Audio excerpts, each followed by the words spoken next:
But he said, I don't think he could win. I don't think he could win. He's too progressive coming from this state and what he's done in this state to win in any southern state, any red state. I disagreed, but no, this is a progressive African-American owned station, and I'm sure they like you, but he doesn't think you can win. What do you? 1.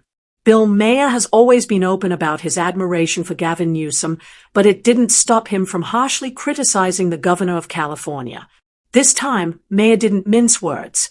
He criticized Newsom for not being a better leader, claiming that California has gone from being a model state to a complete catastrophe. Newsom's name automatically comes up whenever the 2028 presidential contest is mentioned. Maher, though, doesn't believe the hoopla. He has seen California deteriorate under Newsom's leadership, and now he is speaking out directly and honestly. And Karen Bass have already proven their incompetence and poor leadership during the Los Angeles wildfires. Now, as we experience rampant lawlessness and civil unrest, it's never been more clear they're unable to respond effectively and responsibly during calamity. Whether it's sheer incompetence or outright malevolence, the reality is stark. California's in a state of turmoil, and I asked my fellow Angelenos, why are Gavin Newsom and Karen Bass still in office? How much more of their destructive decision-making masquerading as leadership are we going to tolerate? Click subscribe right away if you enjoy unfiltered, strong political criticism. Things are about to become hot. You know, it's stuff like there's a new law in this. I think we have way too many regulations and laws, as we've talked about. And this one, I think, says if you're a department store with over 500 employees, you have to have a gender-neutral toy department. Yeah.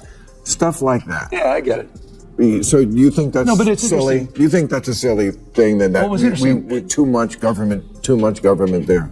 Look, that's an interesting one because the department stores came to us supporting that, and they were the ones making a case for that. They were making us. They're already moving in that direction. Wanted you to make a law about them? Well, but they supported the legislation. It wasn't legislation that was enacted, that was initiated from my office, but it was legislation that came up with interesting support from the industry itself. Maher didn't hold back. He immediately targeted California's bloated and dysfunctional system, which he believes to be the main issue. He believes that there is so much red tape in the state that it is almost impossible to accomplish anything. Maher is tired. He claims that the place has lost its vitality due to ongoing overregulation and political bluster. Just take a look at the state's delayed, careless, and utterly disorganized response to the wildfires last year. Let's fast forward to the present day. All around the state, riots are starting because of ICE. Everything is in disarray. Furthermore, where is the leadership? Maher claims that rather than concentrating on finding a solution, Newsom stoked the fires and picked a public spat with Trump. Been here 10 years. The fear, the horror. The hell is this guy? Come after me, arrest me. Let's just get it over with. Tough guy. You know, I don't give a damn. But I care about my community. I care about this community. The hell are they doing? These guys need to grow up. They need to stop. And we need to push back. And I'm sorry to be so clear, but that kind of bloviating is exhausting. So, Tom, arrest me. Let's go. Gavin Newsom eventually gave down after facing a lot of criticism online and being hammered from all sides. His public apologies came across as more damage control than true leadership. In an attempt to defuse the situation, he tried to retract his choices and defend them with a litany of well-crafted talking points. Then, almost without warning, he changed tactics and attempted to appear tough. Suddenly he was discussing re-establishing order, making arrests, and taking legal action. However, that change was much too late for the majority of those who were watching. He appeared weak and uncontrollable due to his delayed response, and the damage had already been done. Rather than demonstrating strong leadership, it resembled a politician frantically trying to improve his reputation. To put it mildly, the people wasn't particularly impressed. What's going on in California? It isn't slowing down. The games are not slowing down. Newsom did eventually come out and apologize. If you want to go on Twitter, Rob, and just go to the apology video that he came out eventually. This is, I think, 5 days later. On day one, I asked him, I said, are you going to come out and do this? Watch how he's finally wanting to have his people be responsible. Go ahead, Rob. If you incite violence, I want to be clear about this. If you incite violence or destroy our communities, you're going to be held to account. Okay. That kind of criminal behavior will not be tolerated. Full stop. Already more than 220 people have been arrested, and we're reviewing tapes to build additional cases, and people will be. The true question then becomes, how is Newsom going to govern the entire nation if he can't manage California? People are asking for that. What happens when a national emergency strikes and you are unable to control your own state, which is physically and figuratively on fire? If there were a significant threat from abroad, would we see more news conferences and apologies rather than any real action? Having a strong backbone is essential for leadership. It's not about using buzzwords or being smooth on camera. It's about taking charge before things go wrong. Maher is also not interested in what Newsom is offering. He has witnessed leaders who talk a good game but fall short. He sees the current situation in California as a warning to the rest of the nation. People have every reason to be alarmed if this is the Democratic playbook going forward. Nationally, even some Democrats are beginning to question Newsom's prospects, because expectations have obviously reached a very low point if this is what constitutes presidential material. KBLA yesterday with my friend Tavis Smiley. I'm an investor and a supporter of that station.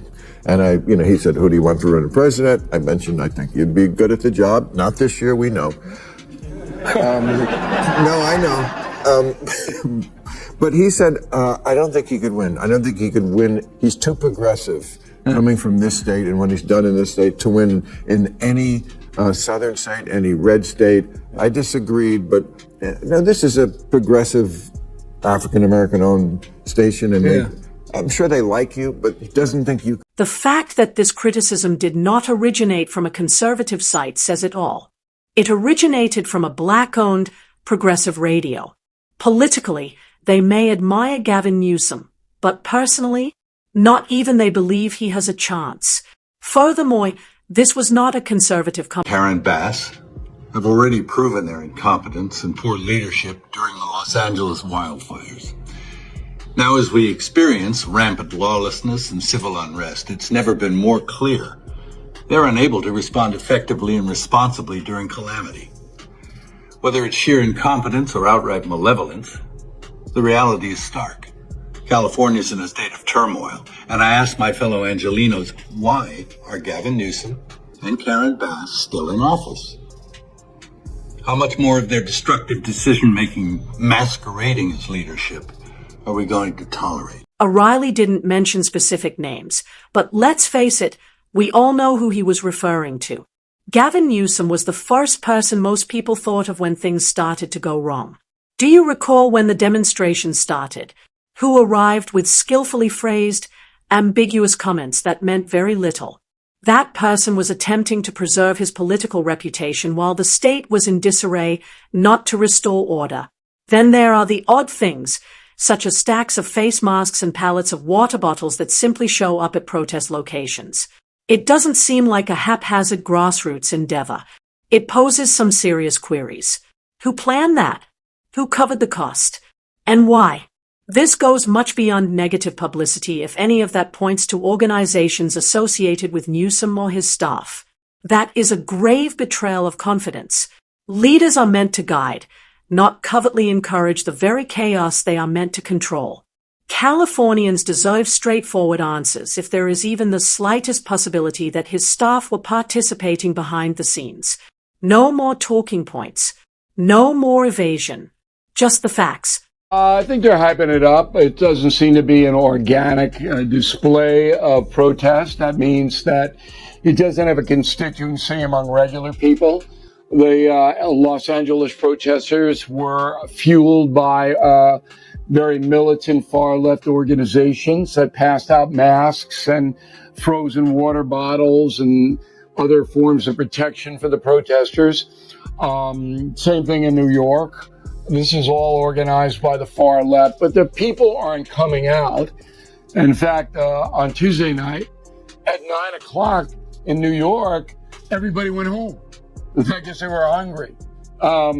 So this is kind of contrived, and the media hoped it would explode into something more so that Trump would look bad, but that doesn't seem to have been the case. This is the bit that everyone is thinking about, but no one is actually saying aloud. In 2028, Gavin Newsom has not yet declared his intention to run for president. But hurry up. It's clear from his many appearances in the media, his recent attempt to seem centrist, and his new podcast that purports to be all about togetherness. He has already begun his campaign. The true worry is this: is he disregarding public safety in order to maintain his good status with the far left? Because it certainly appears that way. When it comes to accepting responsibility, he has been absent, slow to react to disturbances, and lenient towards crime. Regular Californians are left to clean up the trash, even though that might look good on progressive social media. What will happen when actual pressure mounts if this is how he's acting even before the campaign officially begins? Instead of playing to their supporters while the streets collapse, presidential contenders ought to provide bold leadership. O'Reilly drew attention to the distinction between Newsom's Los Angeles and New York's approaches to protest management. Additionally, Gavin didn't seem good. New York did something about it. LA? No one seemed to be in charge. And the discrepancy between Newsom's statements and the reality on the ground, the noise level is too high to ignore.